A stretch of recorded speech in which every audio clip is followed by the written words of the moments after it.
చాలా క్లిష్టతరంగా ఉంటుంది.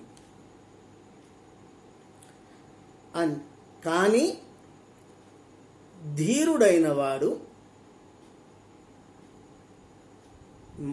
మనసును నిగ్రహించుకొని సద్బుద్ధితో వీటి పగ్గాలను సరైన దిశలో నియంత్రించి వాటిని ఇంద్రియాలను సరైన మార్గంలో నడిపిస్తాడు. కశ్చిద్దీర ప్రత్యగాత్మ నామైక్షదక్షురమృతత్వమిచ్చన్ అంటే ధీరుడైన వాడు ఆ పని చేయగలుగుతాడు. అండ్ ఇంకొకటి ఏమంటే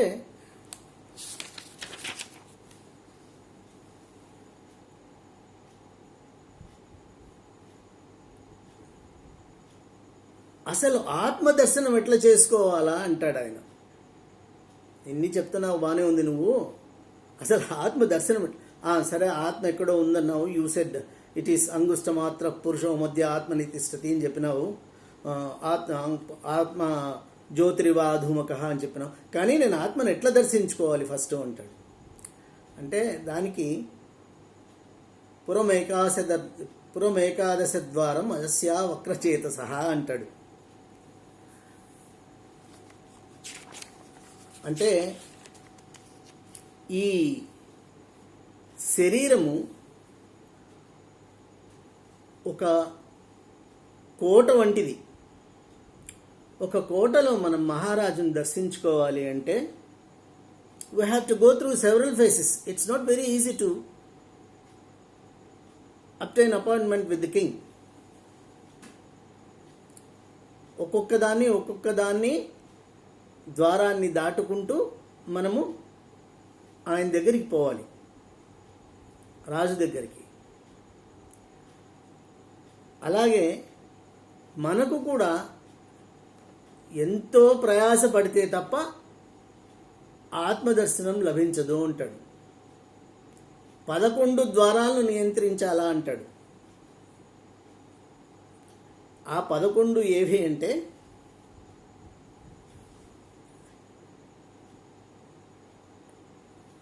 రెండు కళ్ళు, 2 చెవులు, 2 నాసికా రంధ్రాలు, నోరు, బ్రహ్మద్వారము అంటే ఇక్కడ ఉంటుంది, మాడు అంటారు, తర్వాత మలమూత్ర ద్వారాలు. వీటినన్నీ అంటే వీటిలో ఉండేవే మనం వీటి ద్వారానే ఇంద్రియాలను కంట్రోల్ చేస్తాం. వీటన్నిటినీ అంతర్లీనం చేసుకుంటే తప్ప మనము ఆ లోపల ఉండే ఆత్మను సందర్శించలేము. అందుకే ఇట్ ఈస్ సెడ్, దానిలో చెప్పబడింది ఏమనంటే, particularly ఈ sentence it has inspired Swami Vivekananda very much. ఉత్తిష్టత జాగ్రత్త ప్రాప్య వరాన్ నిబోధత క్షురస్య దారా నిశితా దురత్యయ దుర్గం పతస్తత్కవయో అని చెప్తుంది. అంటే arise, awake. The goal is not very easy. Determine and take all the pains to reach the goal, which is admitted to be very tough by the experts. ఇది ఇట్లే ఆయన ముఖ్యంగా ఆయన చికాగోలో చెప్పినప్పుడు ఆయన దీన్ని కూడా తీసుకుంటాడు. దిస్ ఈస్ ద ఇన్స్పిరేషన్ అని చెప్తారు ఆయన.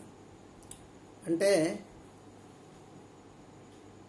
ఉత్తిష్టత అంటే మేలుకో, జాగ్రత్త మేల్కొని ఉండు, గమ్యాన్ని చేరుకో. ఆ గమ్యం ఎటువంటిది?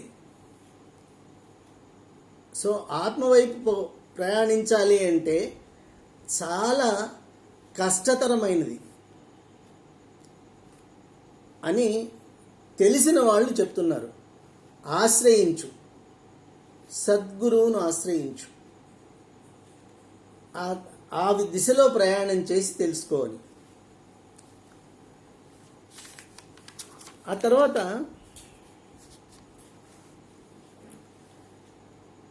అంటే ప్రాణం పోతే హీ ఆస్ ఇమ్మీడియట్లీ ప్రాణం పోతే విగత జీవుడు అవుతాడు.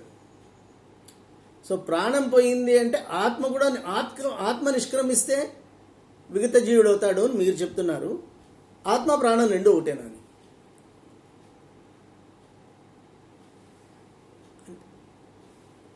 న ప్రాణేన న పానేన మర్త్యో జీవతి కశ్చన ఇతరేణ తు జీవంతి యస్మిన్నేత ఉపాశ్రితవు అని చెప్తాడు. నాయన ఆ ప్రాణానికి కూడా ఆశ్రయమైనది ఆత్మే.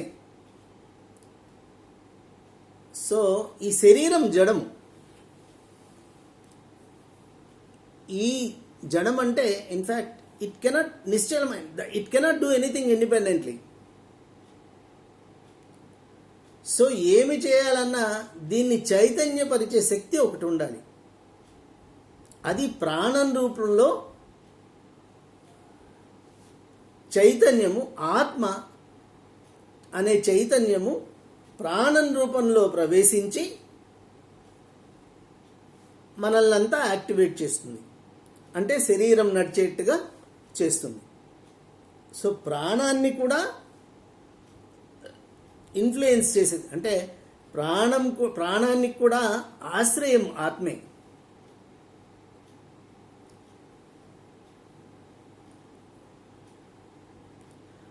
ఆత్మ ఎప్పుడైతే నిష్క్రమిస్తుందో ప్రాణం కూడా ఆత్మను ఆశ్రయించుకొని ఉంటుంది కాబట్టి ప్రాణం కూడా ఆటోమేటిక్గా నిష్క్రమిస్తుంది.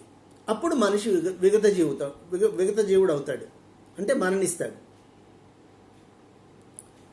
అండ్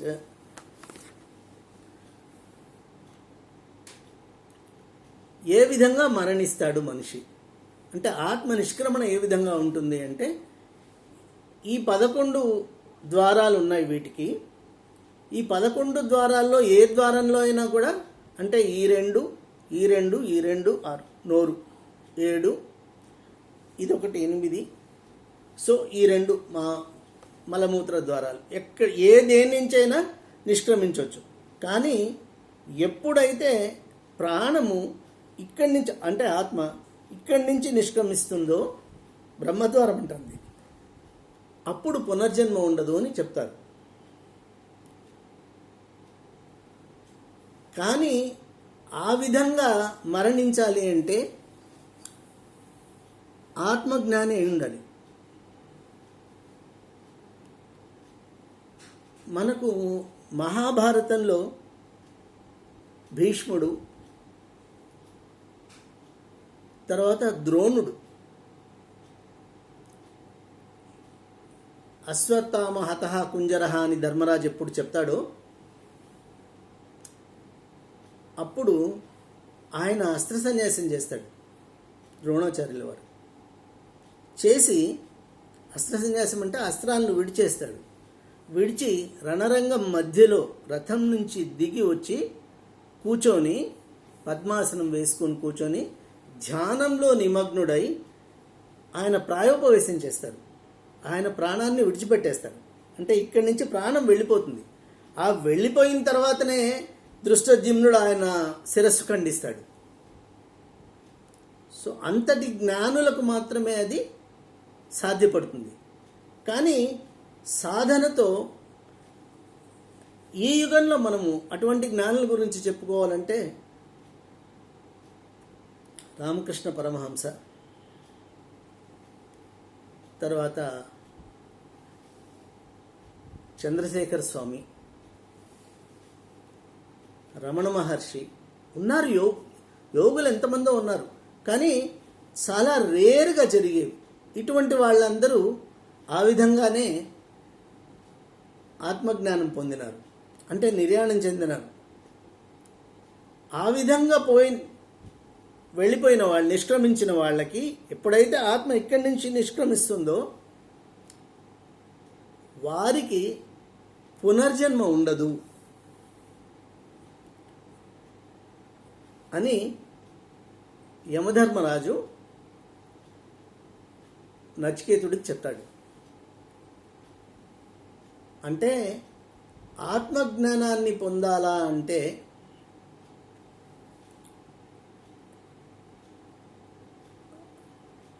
శ్రేయో మార్గము, ప్రేయో మార్గము ఫస్ట్లోనే చెప్పుకున్నాం మనం. ప్రేయో మార్గం అంటే మనకు కావాల్సినవన్నీ ఇహసుఖాలన్నీ, అంటే భౌతిక సుఖాలన్నీ అందజేసేది. శ్రేయో మార్గంలో పయనించి తర్వాత ప్రవృత్తి మార్గము, నివృత్తి మార్గము. ప్రవృత్తి మార్గంలో కూడా భౌతిక సుఖాలను మాత్రమే మనం పొందగలుగుతాం. నివృత్తి మార్గాన్ని అనుసరించి మనసును అదుపులో పెట్టుకొని సద్గురువును ఆశ్రయించి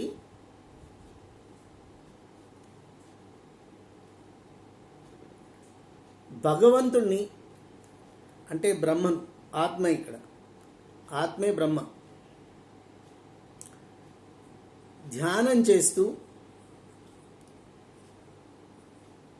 ఆయన ఆత్మ సాక్షాత్కారం పొందగలుగుతాము అని చెప్తాడు.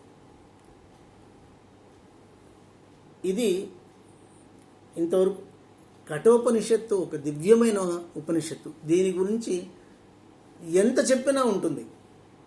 ప్రతి పదానికి అది భగవద్గీత మాదిరే.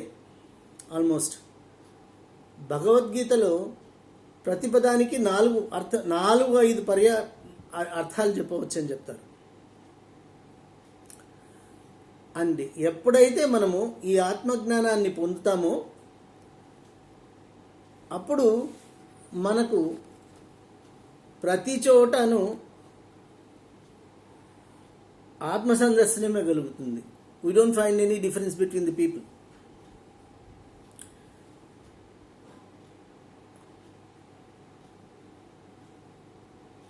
యా పిపీలక అంటే పిపీలకం నుంచి బ్రహ్మ వరకు